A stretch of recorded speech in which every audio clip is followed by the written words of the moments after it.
Kohei, my sister's stepfather, raised his glass of champagne, so I took one too. What should I toast to? To Soda's lack of judgment, perhaps? At Kohei's words, not only me, but also my sister Kana and her husband Soda all showed a look of relief. Kohei slowly looked at the faces of the three of us and smiled with satisfaction. Then he poured the contents of the champagne glass he was holding onto me with great force. Huh? He poured champagne over his head, and water dripped down his newly made suit. Poor guy, clean up nicely and go home.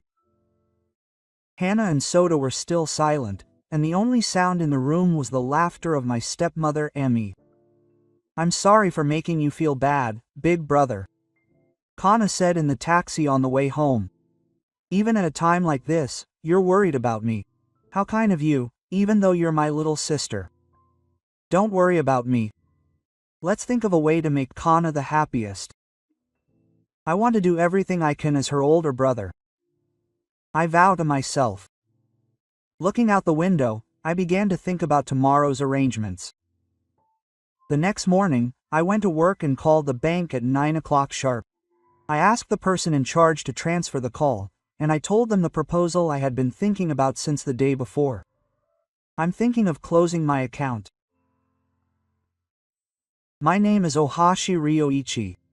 I'm a 35-year-old single man. I lost both my parents at an early age, and I've lived hand in hand with my younger sister Kana, who is 6 years younger than me. Now, my younger sister is finally getting married. When I got home from work that day, Kana was at home making dinner. I was very surprised because I hadn't heard from her, and Kana laughed out loud at me. When Kana was still a student, she would prepare dinner for me when I got home from work, but now she has moved out of this house and we live separately. We've been in touch from time to time, but it's been a while since I've eaten my sister's cooking. Watching me eat and say, "It's delicious," Kana said in a light tone, as if she were predicting the weather tomorrow. I'm thinking of getting married. I almost spit out the miso soup I had in my mouth, and I steamed up. Huh, marriage, Kana? Who else is there besides me? Kana laughs at my utterly distraught response. We were classmates at university, and I was thinking about getting married soon. So he proposed to me? Yeah. Well, the way Kana says it, a little embarrassed, tells me that this isn't a joke or a lie, it's the truth. Oh, congratulations. I say this half-heartedly, and Kana bursts out laughing when she sees my face. You look so surprised. Of course you would be surprised. After dinner, Kana and I talked about various things until late that night. We never ran out of things to talk about each other and about me, and Kana stayed over at my house that day, which was unusual for her. After talking for a while, Kana said she was sleepy and went to her bedroom, but I was left alone and couldn't fall asleep. My mind automatically started to wander back to when Kana was born. It was a hot summer day when Kana was born. It was the summer of my first year of elementary school. I was feeling a little restless with summer vacation just around the corner, but that day, the atmosphere in the house was even more restless than usual from the morning. My mother saw me off as usual in the morning, but when I had finished eating lunch, my father came to pick me up from school and told me that my baby had been born. I rushed to the hospital right away, but my little sister was still on the other side of the glass. There were a bunch of tall, crinkly-faced babies lined up, and until my father told me, I couldn't tell which one was my little sister, but when he told me that was her, I felt like she had the cutest face of them all. I can still remember how it felt when my fingers were tightly held in her small, moist hands. It was a feeling of happiness, like my heart was wrapped in a warm blanket. I thought everything about her was cute, from her breath that smelled of milk, to her unbelievably small claws, to her feet that kicked with surprisingly strong force. Since my little sister was born, the house has become noisy, but every day has been warm and fun.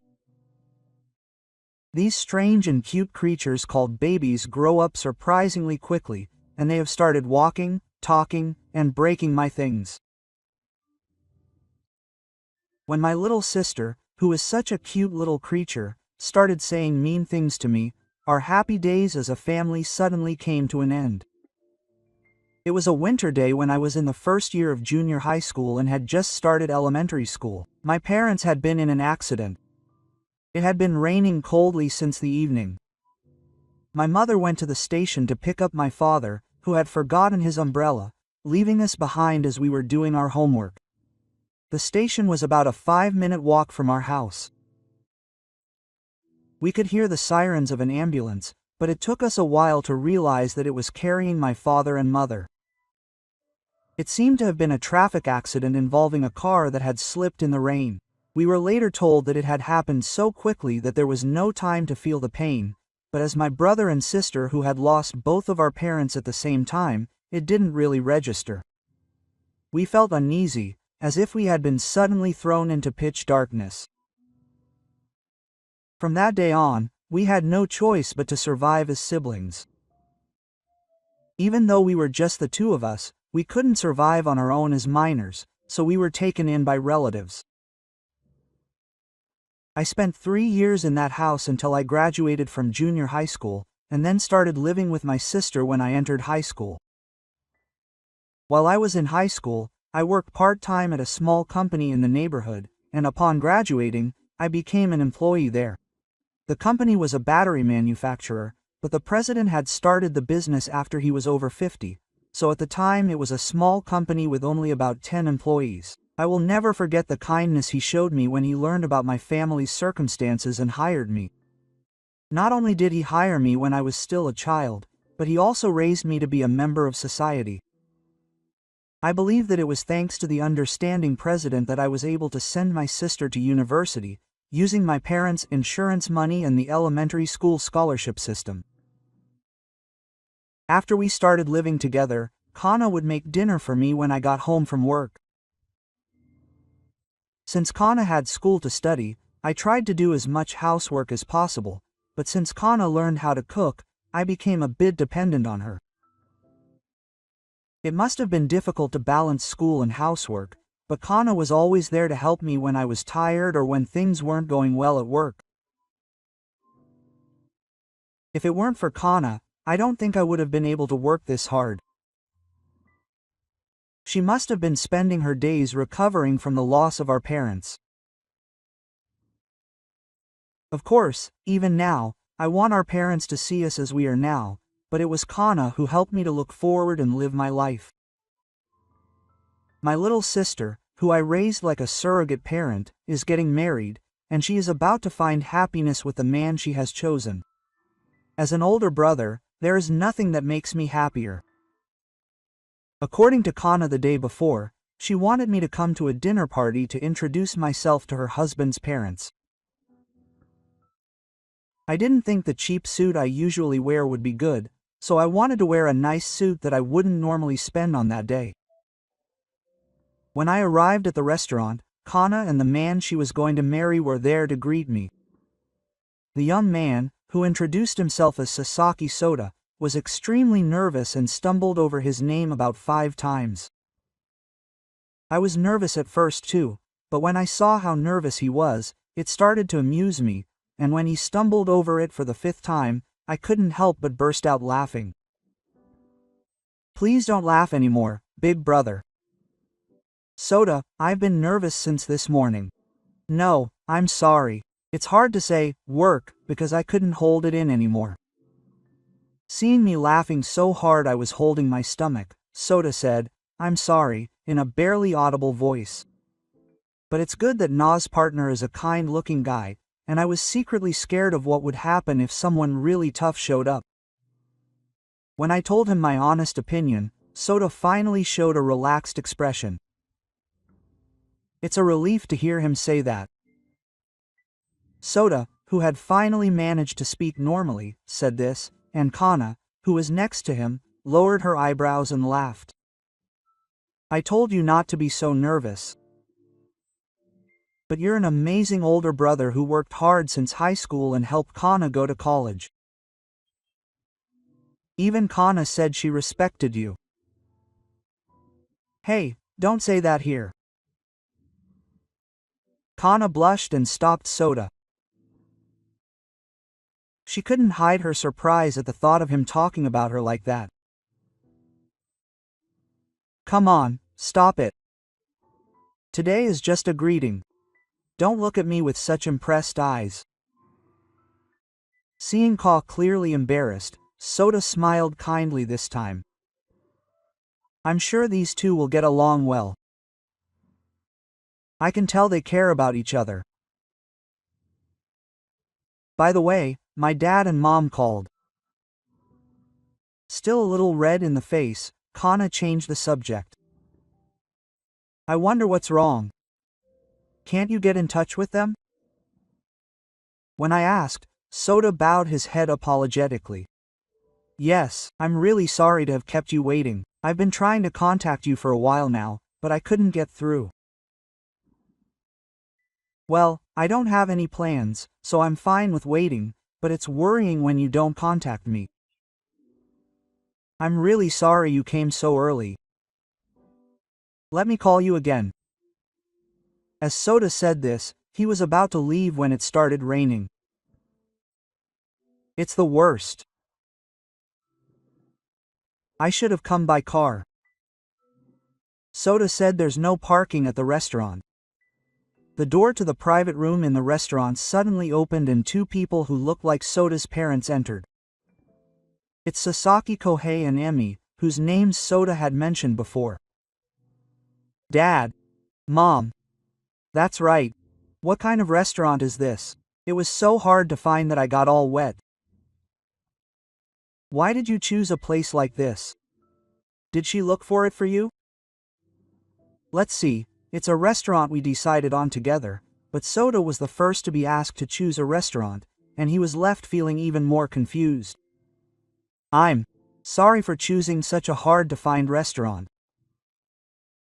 But the food is said to be very delicious, so Kana tries to follow up, but Emi just leaves Kana alone and doesn't answer. She turns to Soda as if Kana doesn't exist.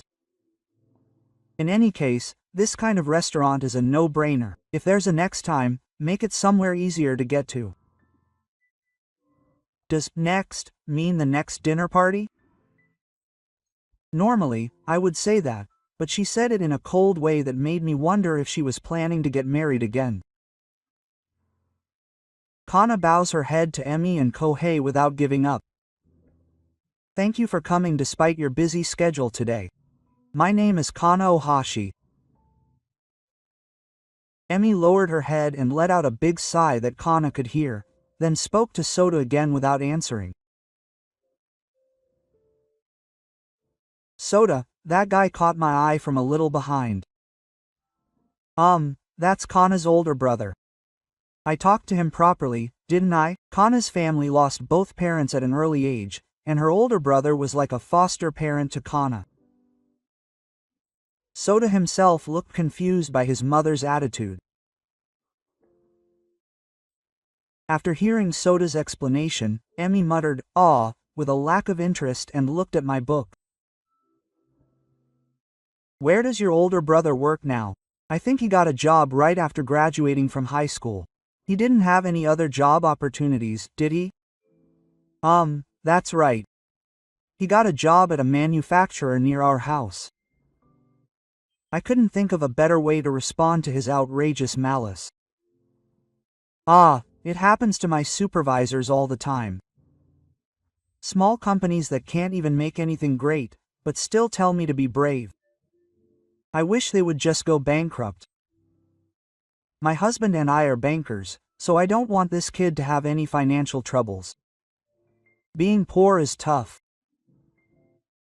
Do you work at a bank? Yes, there was a banking office right next to this restaurant, right? Our office is a little further south, but if you're going to ask for help, please ask a different bank. I don't want to lose money. I remember that there was a banking office at the nearest station to the restaurant. I'm sure our company did business with them, but I decided to keep quiet because I didn't want them to say anything more.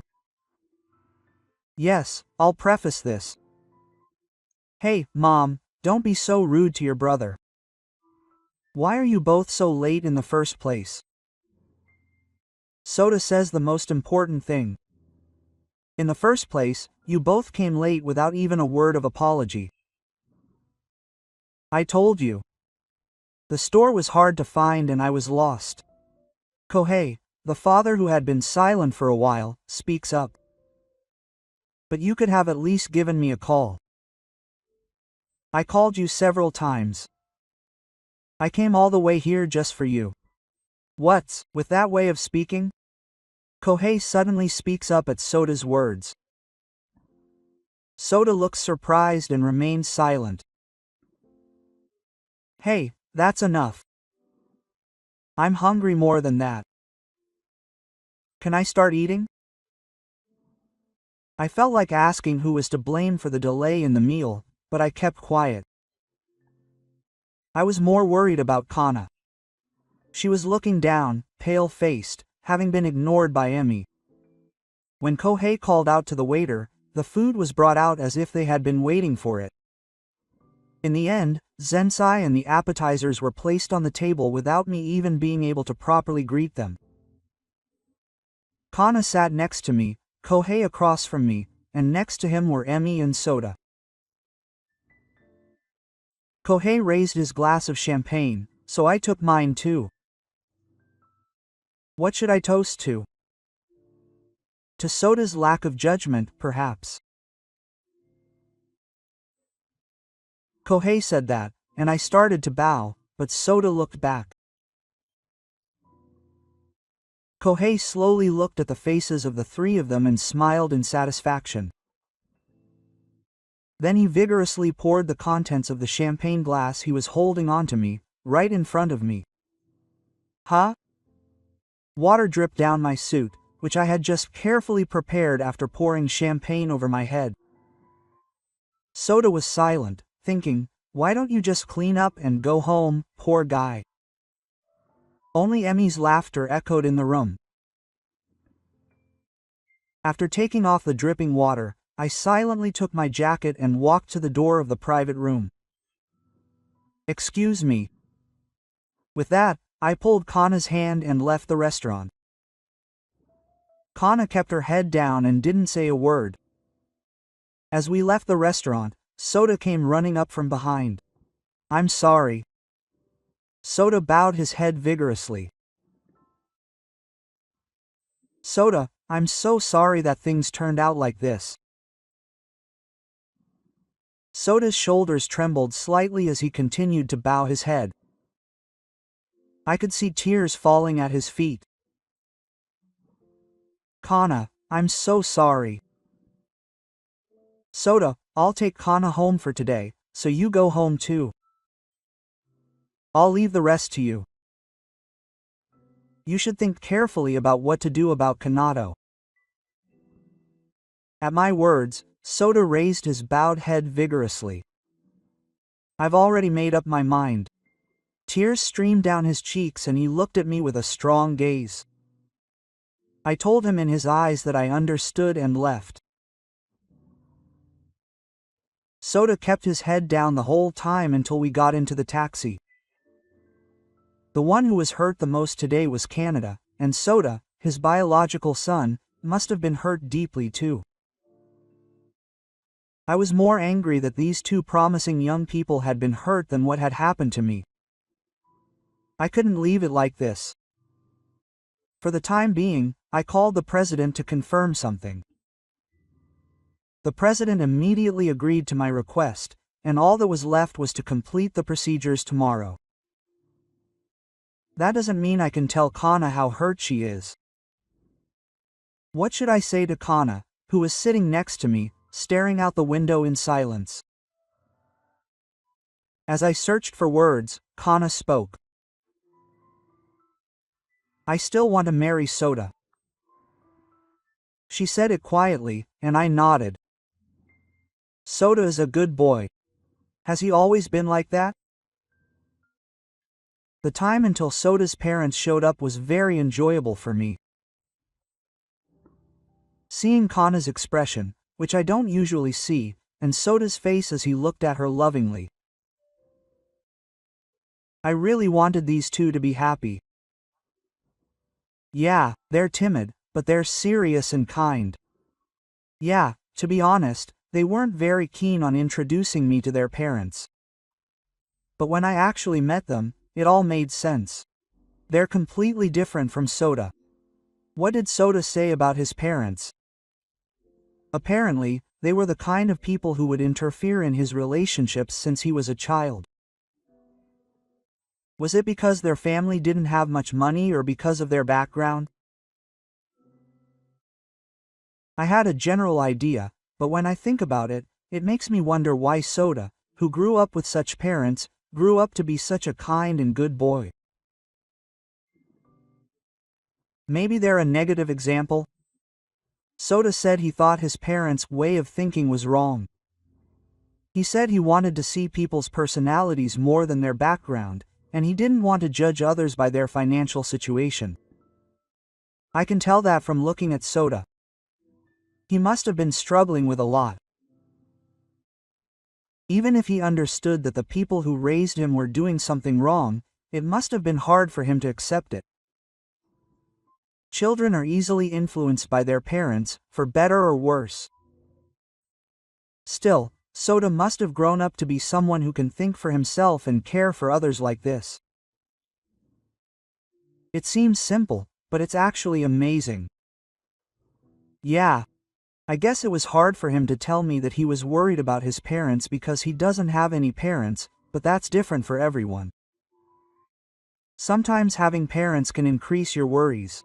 It's true that my parents never treated me so domineeringly, but it must have been tough for him if they had said things like that to him since he was a child. Kana, be nice to Soda. Yeah, I will. Are you okay? Canada must have felt so bad because Soda Emmy didn't take him seriously, but he seems to be more worried about Soda. But I feel like Soda is worried about Kana the most right now. And I'm sorry for making you feel bad. Big brother. You're worried about me too. My little sister is so kind. Don't worry about me. Let's think of a way to make Kana the happiest. I want to do everything I can as her older brother. I vow to myself. Looking out the window, I began to think about tomorrow's arrangements. The next morning, I went to work and called the bank at exactly 9 o'clock. I asked the person in charge to transfer the call, and I told them the proposal I had been thinking about since yesterday. I'm thinking of closing my account, but I joined a small battery manufacturer in a corner of the battery industry about 20 years ago, when I was in high school. At first, I joined as a part-time worker, so I only worked a few hours after school and was only allowed to do odd jobs like organizing documents. In exchange, the president made me read a mountain of reference books on electrical science and lithium-ion batteries. Even when I said I wanted to work longer hours, he told me to prioritize my studies for now. Furthermore, the president made me promise not to worry if it was a money issue and to consult him properly. Perhaps the president was looking at me like a parent, since I was still a child at the time. At the time, our company was still small and produced general lithium-ion batteries, but the president himself was working to produce high-performance lithium-ion batteries for hybrid electric vehicles. When I graduated from high school and officially joined the company, they had just started introducing it in earnest. The space-ion battery became famous because a Japanese person won the Nobel Prize for Science and Technology, but unlike disposable alkaline batteries, it is a battery that can be recharged and used repeatedly. It was said that the demand for sodium-ion batteries, which are used in smartphone batteries and various other things in addition to cars, will continue to increase and will become an even larger market. The president originally liked the field and graduated from the travel department of university to study electrical science. Furthermore, he comes from a wealthy family, and his family ran a hot spring inn, so he took over the family business despite his parents' objections. And it seems that he was finally able to hand over the business to his successor when he was over 50. He is now living the second life he has always wanted. He is now over 70 years old, but he has never given up on his dream for a long time, and he is always enthusiastic about studying, such as the next generation of sodium-ion batteries because science continues to advance. I have watched the president's back like that since I was a child, so I respect him from the bottom of my heart and have always wanted to repay him. As the president had told me, thanks to my studies in electricity, I was able to be involved in the development of the high-quality lithium-ion battery that the president had longed for, and the company continued to grow. Furthermore, at one point, the president of a battery manufacturer that the president had worked for while he was running an inn approached him about a business integration. A business integration is a procedure that standardizes the decision-making period while keeping each company in existence. Unlike a merger, it has the advantage of allowing the existing corporate entities to continue and maintaining their independence and substance. Although the company had a much longer history than ours, they were apparently receptive to our president's determination to take on challenges no matter how old he was. In the first place, it is said that business integration takes time to build cooperative relationships, unlike mergers or business routines. However, since the presidents were originally acquaintances, they were able to share know-how and skills and hold many study sessions at the company building, which had the effect of greatly exceeding both parties' predicted performance. It can be said that the company's size expanded thanks to this business integration. It was around the time when the changes in operations due to the business integration had settled down and the company was performing smoothly. One day, I was suddenly called in by the president. He had often invited me out to dinner, but he had been busy with all the business integration stuff, so it had been a while since I had seen him. Usually, we would go to a cheap yakitori restaurant near my workplace, but today, as the president had invited me, he took me to a luxurious teppanyaki restaurant. No menu was shown, and delicious food was brought out one after another. We talked about a lot of trivial things, such as recent work and my sister. Then the main dish, a thick steak, was placed in front of me. The inside was a beautiful pink color, and it melted in my mouth as soon as I put it in my mouth. I was so impressed by how delicious the meat was that I had eaten in my life that I was sighing, when the president put down his wine glass. "Don't you want to be president?" Huh?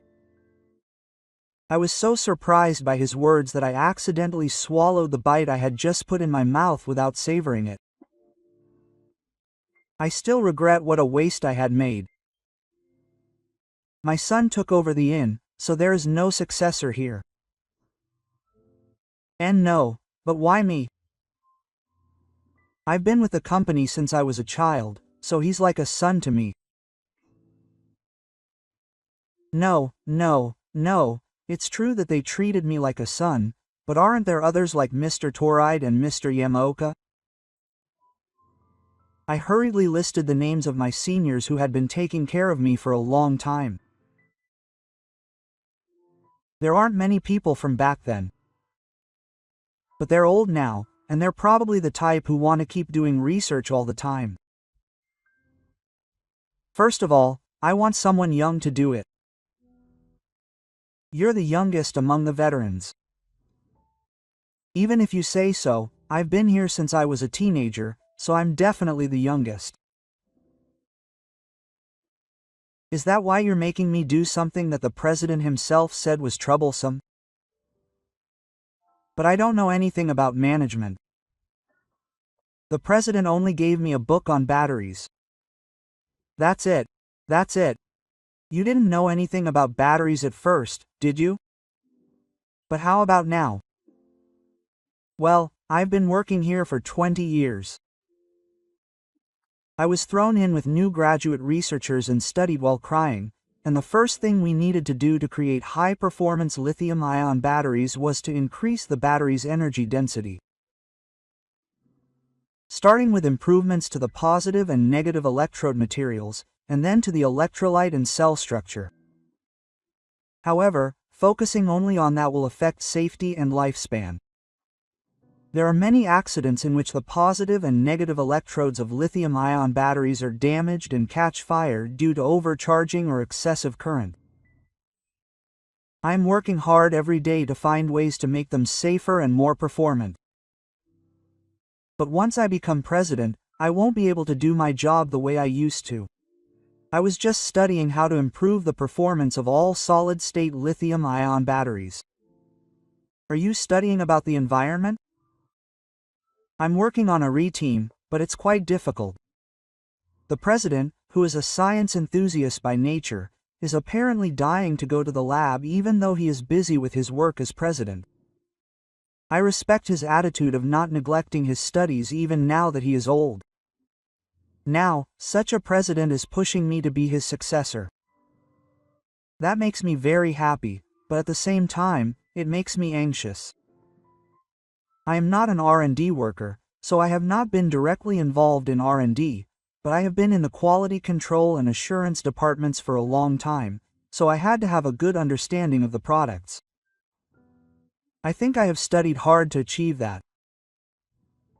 To be honest, at first I thought there was no way I, a high school graduate, could work among printing researchers like this. But thanks to the senior employees and the president who answered my blunt questions without laughing and taught me politely without showing any displeasure, I was able to learn a lot. That said, I wouldn't be confident if I were asked if I could suddenly take on the role of president. However, as if he could see through my thoughts, the president said, "You were just a kid who knew nothing, but you studied hard and got involved in developing new products. If you study now, you might be able to do management too. I can't take on the role of president just because I think I might be able to do it." Quote, I was terrified to think that I might end up ruining this company once I became president. He said, "It'll be fine. Because we've merged the management, the parent company can manage the entire group, and we can help you right away if anything happens." Quote, the president said this with pride, but I still had no idea what was fine about it. It didn't seem sane to entrust such an important company to a young man like me. I managed to hold my own at the time, but the president wouldn't give up easily. As expected of a man who has spent a long time realizing his dream, his tenacity is different. For a while, I was taken to various delicious restaurants and asked if I would like to become the president, to the point where I thought I had had enough of high-class cuisine. I believe it was kotobuki that day. Finally resigned to the golden sea urchin officer, I went to the president. "Okay, I'll accept." "Really?" the president exclaimed, almost standing up from his seat. "However, there is a condition." "What?" "Tell me anything." I told the president that I would like 2 years, if possible, to learn management from scratch and to actually take over. Apparently, the president had been thinking of retiring within a year, but I told him that he was still healthy and asked him to do his best, and somehow he agreed to my condition. "Are you really that happy about me taking over as president?" The president had drunk more than usual that day. He happily began to tell me stories from the past. Apparently, when I came to ask to work here as a middle school student, he was impressed by my decision to work for my sister at my age, knowing my situation. He said that he could have used the money I earned to pay for my own college education, but he was also surprised that I chose the greater risk to myself and sent my sister to college. Being able to make decisions and taking risks are both necessary expenses for a president. Why didn't you tell me that earlier? If I had heard that earlier, I might have been motivated to become president a little earlier. And after a 2-year handover period, I became president. I couldn't believe that a student who had been working part-time while attending high school would now become the head of a battery manufacturer with many employees. However, the president, who was like a parent to me after losing my parents, entrusted it to me. I am now working hard for my employees, believing in myself, just as the president believed in me. I contacted President Sendai because I wanted permission to change the company's main bank due to personal circumstances. After hearing the situation, the president readily agreed, and I called the bank. The person in charge from the bank and his boss, the store manager, came running. That's right. It's an account with 20 billion yen in it. Of course, I don't think it will be easy to cancel it, and it will take some time to actually transfer the money. I'll have to rely on the finance department for the procedures. I feel bad for increasing the workload of the finance department, but this was the only way I could think of. I explained the circumstances leading up to the cancellation to the pale-faced bank representative. When I asked about employees Sasaki Kohei and Emi, they told me that they worked at a nearby branch office. They happened to be in the area under my jurisdiction, so I called them. The Sasaki couple, their faces pale, arrived at the president's office immediately. They were so late for the dinner party, but this time they came right away when I called them. "You're early today, aren't you?" I almost wanted to say something like, "No," but I looked at Sasaki, who still hadn't grasped the situation. As soon as they saw my face, their eyes widened and they started shaking violently. "What's going on? Are you saying no?" "I want to hear it." "I heard that you two were very rude to President Ohashi." The fourth branch manager yelled at Sasaki's wife, quote, "Whoa, did I say that to President Ohashi?" "Yes, I'm Ohashi Ryoichi, Ohashi's older brother. The other day, I had champagne poured over my head before I even had a chance to introduce myself, so the fourth branch manager gasped at my words. "You guys never told me that President Ohashi was such a president. He must have been a poor man with only a high school diploma. Don't be rude." Emi continued speaking, frightened by the furious store manager. "I'm sorry. But that's what I heard from my son. I never heard that he was the president. He must have said that Soda lost his parents in an accident and that he was the older brother who worked at a store to raise his younger sister. I'm amazed at how different the impression can be depending on the person receiving it." Soda was crying. He bowed his head and said he was sorry to me. "Are you really okay with that as Soda's parents?" "I've said to the two of you what I've been wanting to say since yesterday. I don't want you to interfere in other people's family matters. Soda should marry a girl from a good family. Have I ever told you that Soda wants that? He grew up watching parents judge people by their money and family background, but Soda is a really good boy. I'm sure you've been troubled by your troubles up until now. I just want Kana and Soda to be happy." I can't help but remember the pained expressions on Kana and Soda's faces yesterday. This is all I can do, but I hope they'll regret it. What do you think you know about Soda?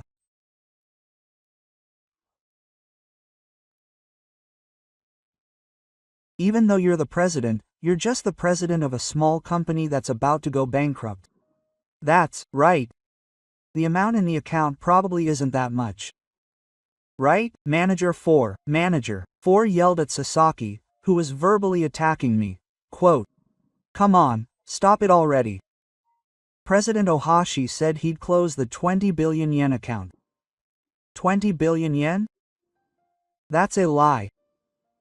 The two of them fell to their knees and looked up at me with stunned expressions. They're the kind of people who judge people by their money. It's no wonder that their hearts are broken by that amount. Manager 4, that's why I want to close the account.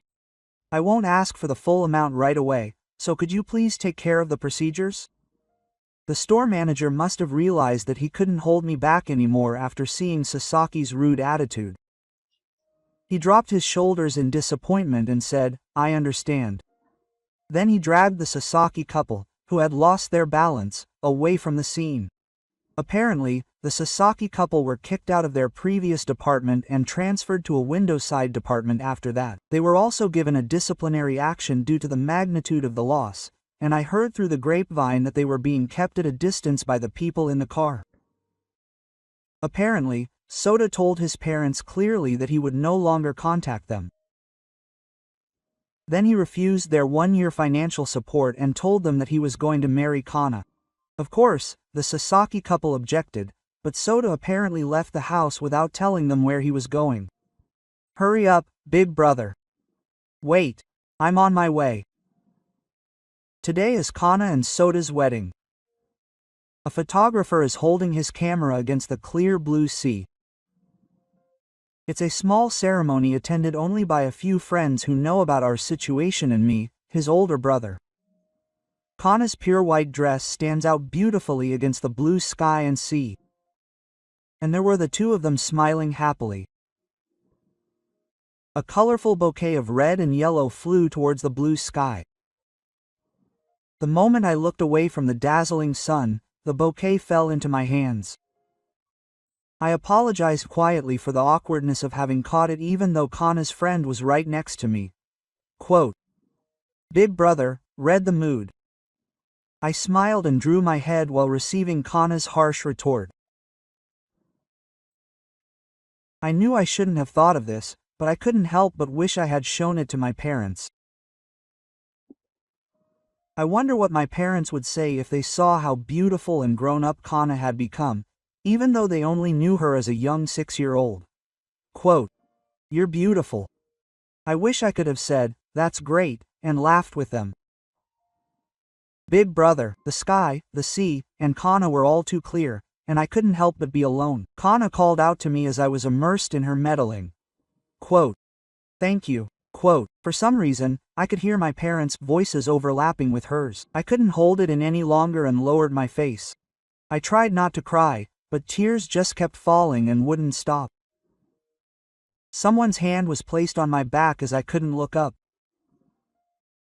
"Thank you so much." It seems that Sota couldn't hold it in anymore when he saw me crying, and we both hugged each other and started crying. Seeing this, Kana laughed out loud instead of crying. When Kana laughed, I was so happy that more tears fell. The sound of happy laughter echoed on the white sandy beach forever.